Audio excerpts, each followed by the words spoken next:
The one who dared. One, the war dog. It lay in the center of the abandoned battlefield. Metal plate scorched, fangs chipped, eyes dim but still glowing faint amber. They called it Korran, the ancient war dog, a biosynthetic war beast designed thousands of years ago by a dead alien empire to break worlds. When the last war ended, it didn't die. It simply stopped moving. For a century, it stayed where it fell. No one dared approach. Until Talia Rin arrived.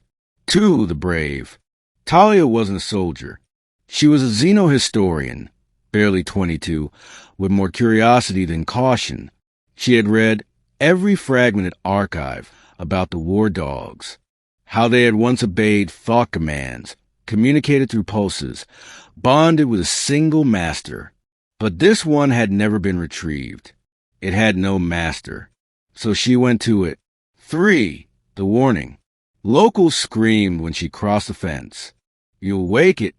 It still kills. It's cursed. Talia ignored them.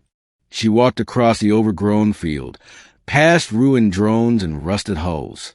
The war dog didn't move until she reached 5 meters. Its head turned, and its amber eyes locked onto hers. For, not a threat, Talia froze. But the war dog did nothing. It sniffed the air, growled a low metallic rumble, and settled back down. She sat, carefully, cross-legged in front of it, heart pounding. Hi, she whispered. My name is Talia. I'm not here to hurt you. The war dog didn't speak, but something passed between them, a silent acknowledgement. 5 days in the field. She returned every day, each time closer, each time longer. She brought water, tools, a solar cell to charge its depleted systems. Eventually, she placed her hand on its side. The plates beneath her palm were warm. It allowed her.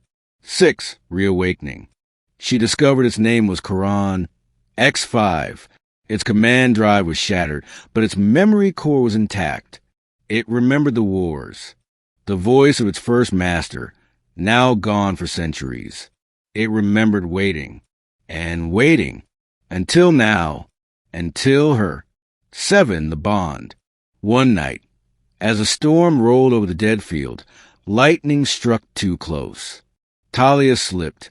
The wind tore through her tent. The war dog stood up for the first time in 100 years.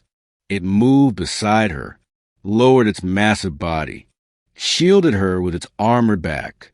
In that moment, something ancient clicked. The bond engaged. 8, government attention. The planetary authority took notice. They sent drones, probes, then soldiers. That thing's a weapon. It can't be trusted. It must be contained. Talia stood in front of Korran. He's not a weapon. Not anymore. Yes, she said, voice firm. He chose me. 9, escape. They tried to tranquilize him. Korran moved faster than anyone imagined. He disabled their tanks without killing, leapt over barriers. Talia clung to his back as they fled into the wildlands. The ancient beast, once a destroyer, now carried her to freedom. 10, the wild years. They vanished for 2 years. No one could find them. Rumors swirled. The girl and the war dog protect villages. They hunt pirates.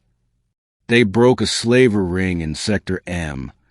Korran was no longer feared. He was legend. And Talia? She became a symbol, the one who dared. 11, final mission. Then came the emergency call. A research station crashed into an unstable minefield. Over 50 lives trapped.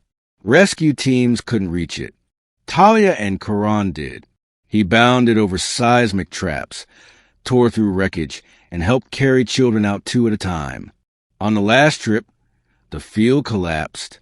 He threw Talia clear, but was buried beneath. 12, silence. They searched for days. No signal. No heartbeat. Talia sat by the crater for 3 more days, refusing to leave. Then a single pulse blinked on her wrist device. Core standby, master located. She ran down the slope, tears falling. His eyes flickered. Weak but alive. You came back, she whispered.